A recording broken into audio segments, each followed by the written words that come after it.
Double engine की चुनावी pitch पर क्या विपक्ष को क्लीन बोल्ड कर पाएगी बीजेपी?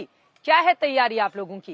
देखिए, ये भारतीय जनता पार्टी के पास सौभाग्य का विषय है कि आज भारतीय जनता पार्टी के पास नरेंद्र मोदी जी जैसा एक वैश्विक नेता है, जिनको आज भारत में नहीं बल्कि पूरी दुनिया में इतना आज उनको जनता पसंद करने का काम कर रही है। उनकी लोकप्रियता आज 7वें आसमान पर है। देखिए, उत्तर प्रदेश में नरेंद्र मोदी जी के प्रधानमंत्री बनने के बाद, जब प्रधानमंत्री बने तब से उत्तर प्रदेश में कैसे परिवर्तन हुआ है।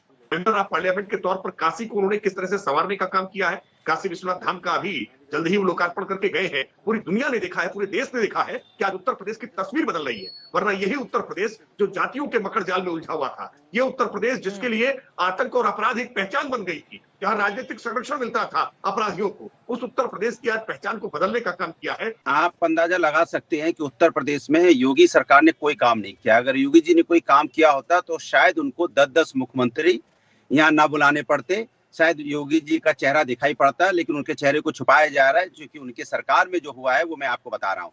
अपराध का आलम यह है कि यहाँ पे अजय मिश्रा टैनी, जो पता नहीं किस टैना के आदमी है वो, कि यहाँ पे किसानों को रौंदने में उनका आरोप है उनके बेटे के ऊपर में। उनके ऊपर भी एसआईटी ने इस तरह की कार्रवाई की मांग की है, लेकिन उनका इस्तीफा नहीं ले रही है।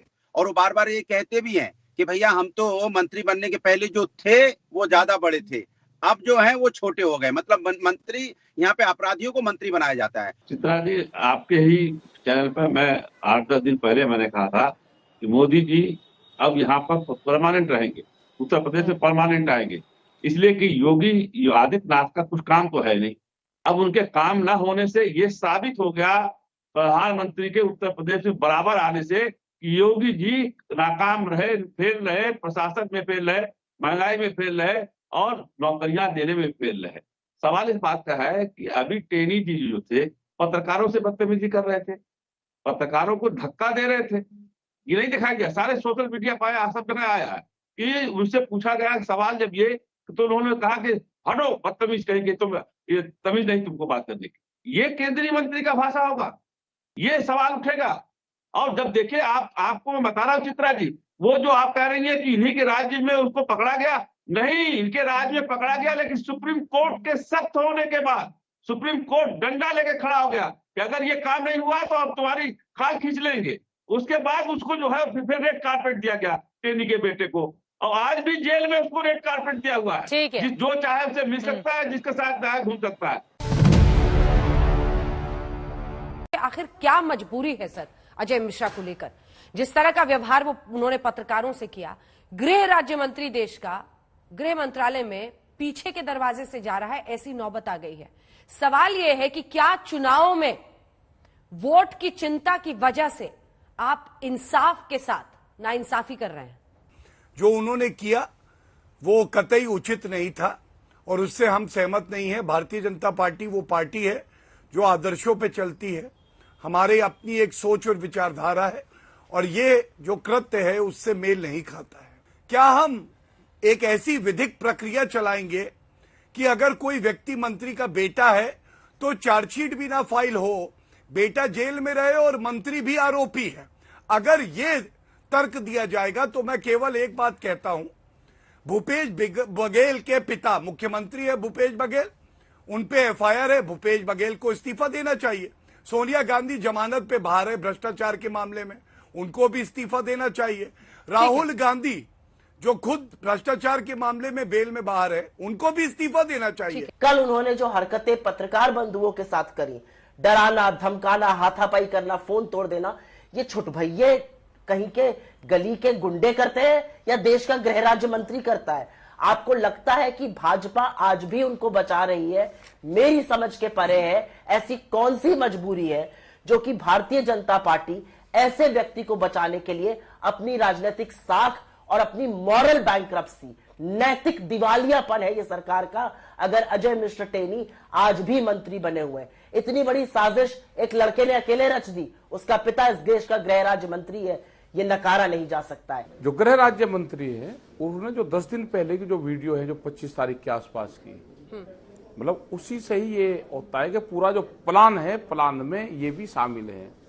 इसी के तहत 120B का मुकदमा है और नैतिकता के आधार पे सरकार को, क्योंकि भाई सरकार के लोग कब तक बचाएंगे उनको और कब तक वो स्पष्टीकरण देंगे? वे जब इस केस से बरी हो जाए पूर्ण रूप से, भाई सजा होगी तो जेल चले जाएंगे, जब बरी हो जाएगा तो उन्हें दोबारा बना देना और बड़ा पद दे देना। लेकिन जिस तरह के साथ में पत्रकार के साथ में कल हुआ, क्या वो ठीक था? भाई पत्रकार क्वेश्चन करेगा, देश का पत्रकार स्वतंत्र है, आप उसका जवाब दो ना। हमने बहुत पहले से कह रहे कि बंदूक का पहरा है, तो वो ये है वो बंदूक का पहरा जो कैमरा और कलम पर हम बात करते थे।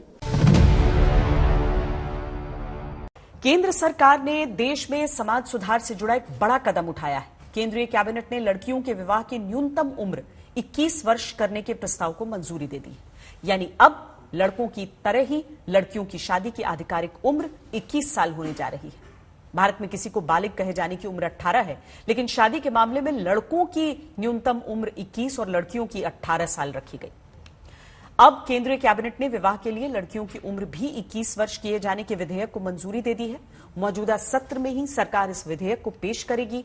देश में विवाह की उम्र में बदलाव 43 वर्ष बाद किया जा रहा है। इससे पहले 1978 में यह बदलाव किया गया था। तब 1929 के शादी एक्ट में संशोधन किया गया और शादी की उम्र 15 से बढ़ाकर 18 वर्ष की गई थी। लड़कियों के विवाह की उम्र 21 वर्ष किए जाने की घोषणा प्रधानमंत्री मोदी ने वर्ष 2020 में लाल किले से की थी। उसी घोषणा पर सरकार अब आगे बढ़ी है।